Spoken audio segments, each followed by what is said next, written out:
नमस्कार, ATN live में आपका स्वागत है और मैं कैलाश कश्यप एक नई चुनावी खबर के साथ आपके सामने फिर हाजिर हूं। और आज हम मौजूद हैं महाराजगंज विधानसभा क्षेत्र में और हमारे साथ इस इलाके के रहने वाले एक सज्जन मौजूद हैं और साथ में विधायक जी भी हैं जो वर्तमान में यहाँ से महाराजगंज के विधायक हैं और जदयू के उम्मीदवार हैं हेमनारायण शाह जी। हम सर से बात करेंगे। सर थोड़ा सा आगे। सबसे पहले तो सर आपका परिचय हम जानना अब आप बोलते रहिए। मेरा नाम देवेंद्र प्रसाद होगा। ये अवकाश प्राप्त प्रधानाध्यापक हूँ उच्च विद्यालय परसा से। और बोलिए। सर चुनाव हो रहा है, आप शिक्षक हैं, गुरु हैं। चुनाव में 10 तरह की बातें हो रही हैं। कोई कुछ कह रहा है, कोई कुछ कह रहा है, लेकिन क्या मुद्दा बनेगा? चूंकि आप टीचर हैं, कई चुनाव को आपने देखा है, इस बार क्या मुद्दा बनने जा रहा है चुनाव?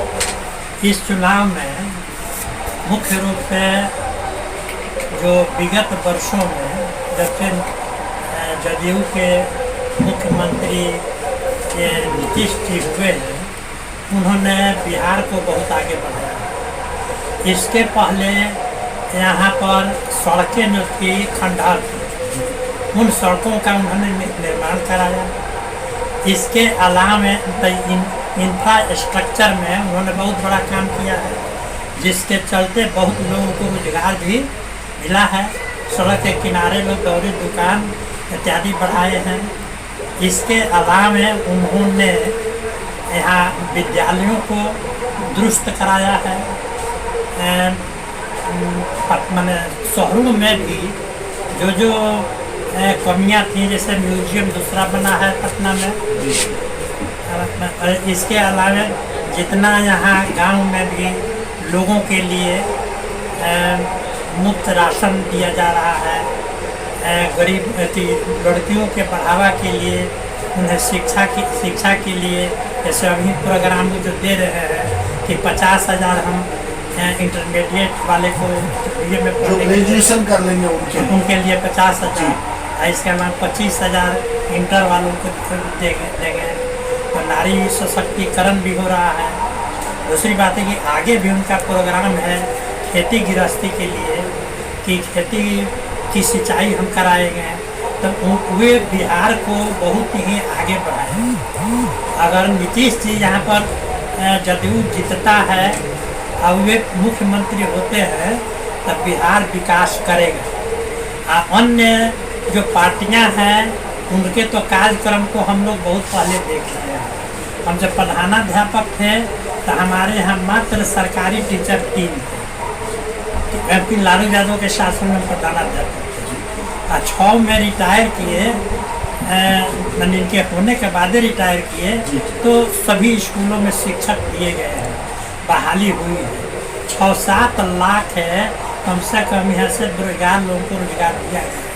हाँ, एक कमी है, स्कूलों में कमी है, कॉलेजों में कमी है कि लड़के स्कूल और कॉलेज में नहीं जा रहे हैं। उसका सबसे कमी है प्रधानाध्यापकों का। तत्काल प्रधानाध्यापक जो हैं या उनकी कमी है कि वे लोग पढ़ाई नहीं करते हैं और लड़के ट्यूशन में जाते हैं। यह कमी के साथ हम ही चाहेंगे कि और इस बार मुख्यमंत्री हों तो शिक्षकों को वेतन तो दिया गया और सड़क पर से शिक्षकों को, ये पढ़े लिखे लोगों को नीतीश जी ही नौकरी दिए।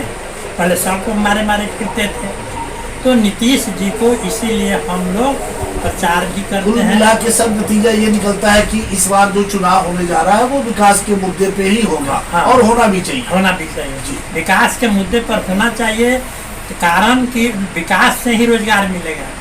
जैसे मान लीजिए कि अभी तेजस्वी जो है 10 लाख लोगों को नौकरी देने के लिए कहा, तो बिहार की अभी ऐसी स्थिति है कि क्या कैसे उनका बजट होगा कि 10 लाख नौकरी लोगों को दे देंगे। उसके लिए पैसा चाहिए, वित्त चाहिए। और अभी 3% है। आप बताइए 6% की मांग है। आइए कि हाली 12% तेजस्वी बोल रहे हैं ये बचकाना सब है कि 12% खाली शिक्षा पर दे देंगे, सड़क का क्या होगा, और लोगों का क्या होगा, किसानों का क्या होगा।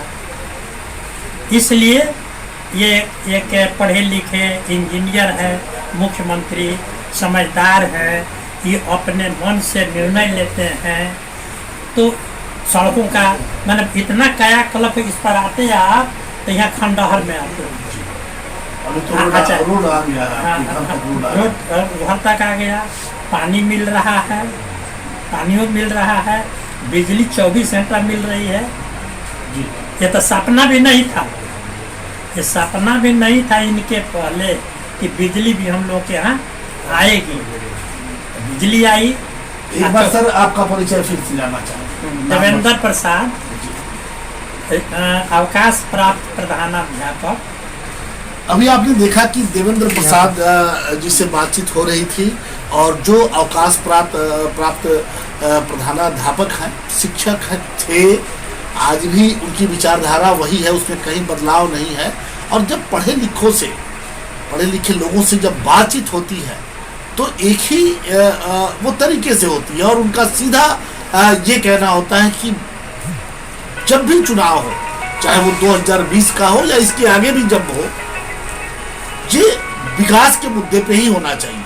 बिल्कुल ये सही बात है कि जिस क्षेत्र में, चाहे वो शिक्षा का क्षेत्र हो, स्वास्थ्य का क्षेत्र हो, मूलभूत सुविधाओं का क्षेत्र हो, अगर उसमें विकास नहीं हुआ तो आम आदमी आगे नहीं बढ़ पाएगा। हमारे साथ अब मौजूद हैं जो हेमनारायण शाह जी, जो जदयू के प्रत्याशी हैं, वर्तमान में विधायक भी हैं महाराजगंज के, और इस बार भी पार्टी ने उन्हें अपना प्रत्याशी बना करके ये जता दिया है कि वो ही महाराजगंज के विधायक हैं।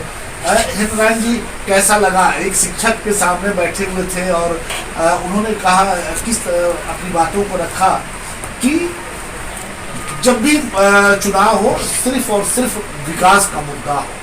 हालांकि उन्होंने ये भी इशारा किया कि विपक्ष के नेता ने कहा है कि एक बहुत बड़ा प्रलोभन दिया है।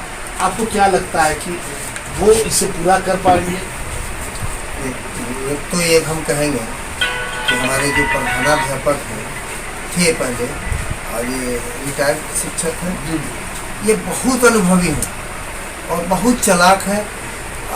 हम बहुत लंबा समय देखा है। हाँ, इनके पास हम 2003 से आ रहे हैं। अच्छा।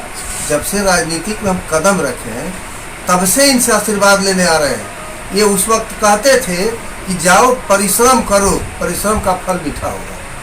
तो इनसे हम परिश्रम करना सीखे, जो हमको आशीर्वाद दिए, और ये बड़ी लंबा अनुभव रखते हैं। और शिक्षक रहते हुए भी ये समाज के बारे में सोचते रहे बराबर, और बैकवर्ड अति पिछड़ा सबके बारे में बराबर सोचते रहे। तो इनका जो अनुभव है कि जो विकास करेगा उसी को फिर सत्ता में आना चाहिए, और उसी को जनता को भी लाना चाहिए कि जनता उसी को वोट करे जो विकास करे, लोगों को मान दे, सम्मान दे और विकास करे। इसलिए कि अब दुनिया और दुनिया के लोग अब बुर्बक नहीं हो खास गए। करके नई पीढ़ी के युवा है, वो अब किसी बरगलाने में नहीं आने वाले हैं। नई पीढ़ी के लोग अब जाति पाति में जाने वाले नहीं हैं। नई पीढ़ी के लोग या जो शिक्षित बुजुर्ग लोग भी हैं, वो सब लोग देख रहे हैं कि जो विकास करेगा उसी को हम लोग समर्थन देंगे, वही राज नहीं। यही गलत है। जैसे हमारे माननीय मुख्यमंत्री, मेरा कहने का मतलब कि अगर जो विकास करेगा वही सत्ता में आएगा। जी, सत्ता में आएगा। सत्ता का मतलब कि राजभोग नहीं। आप हमको 5 साल से देख रहे हैं, आप बताइए, या अपने गुरुजी से पूछ रहे हैं कि हमने कहीं परिवर्तन हुआ है, हमने कहीं लूटा है? आप हमारे पीछे कुछ लोग लगे हुए हैं कि विधायक जी कहाँ 10-20 हजार चाहे लाखों रुपया लेते पकड़े जाए ताकि इनको हम जेल भेजवा दें। लेकिन हमारे छवि पे, हमारे इस दामन पे दाग नहीं लगा 5 साल में। जैसे हमारे माननीय मुख्यमंत्री नीतीश कुमार के दामन पर, और करीब केंद्र में मंत्री रह चुके हैं, 15 साल से मुख्यमंत्री हैं, कभी दाग लगा है? उन्हीं का एक हम सिपाही हैं। हमारे दामन पर भी कभी दाग नहीं लगेगा। हम राजनीति सेवा के भाव से आए हैं, राज भोगने के भाव से नहीं। सेवा में राजनीति में आए हैं, सेवा के भाव से आए हैं और सेवा करते हैं और काम किए हैं। इन्होंने, मार साहब हमारे गुरु हैं, इन्होंने हमको मौका दिया है 5 साल तो 5 साल में हम सीना ठोक के कहते हैं कि 129 रोड माननीय मुख्यमंत्री जी से महाराजगंज में लाने का काम किया है। वैसे पारा मेडिकल जो जिला में बनना चाहिए उसको हम यहाँ लाए हैं। तो काम हम किए हैं और काम पे भरोसा रखते हैं, और जो हम परिश्रम किए हैं इस पे भी भरोसा रखते हैं। और हम एक बड़ी शानो शौकत से कर रहे हैं कि जनता हमें नहीं छोड़ने जा रही है। ये लड़ाई हमारी नहीं है, हम तो एक कैंडिडेट हैं, एक सेवक है। ये लड़ाई माँ साहब की है, जनता की है, कार्यकर्ता की है, और सारे लोग लड़ रहे हैं। हम निश्चिंत हैं कि हमें आशीर्वाद सब लोग देंगे और फिर हमको ये लोग पटना भेजने का काम करेंगे।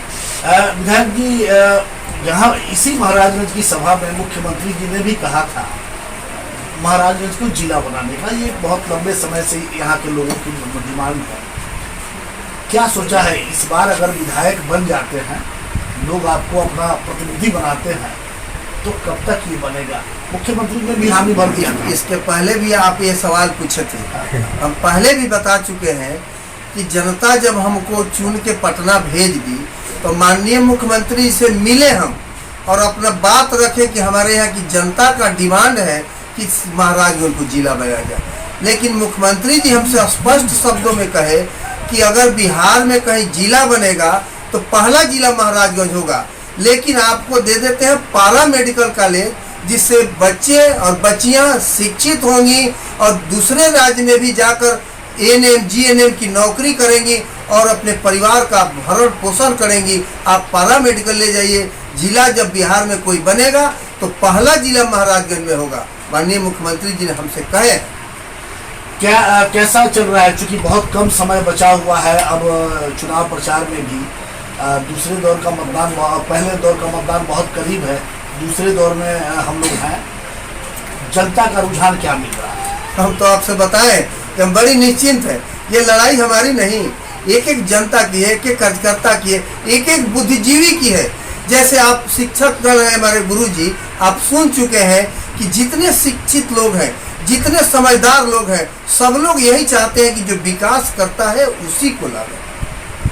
क्या कहेंगे जनता से? क्योंकि 3 तारीख को जनता बूथ पे जाएगी और अपने नेता का चुनाव करेगी, क्या कहेंगे जनता? जनता से हम हाथ जोड़कर अपील कर रहे हैं कि अगर माननीय प्रधानमंत्री नरेंद्र मोदी काम किए हैं, माननीय मुख्यमंत्री नीतीश कुमार किए हैं, आप लोगों का सेवक हेम नारायण काम किया है, तो आप लोग हमको एक बार फिर सेवा का मौका दें। जितना काम किए हैं, काम में कहीं अगर कोई छूट गया होगा तो फिर उस छूटे हुए काम को हम पूरा करेंगे और आप सबको जैसे मान सम्मान देते आए हैं वैसे ही फिर मान सम्मान देते रहेंगे और सेवा करते रहेंगे।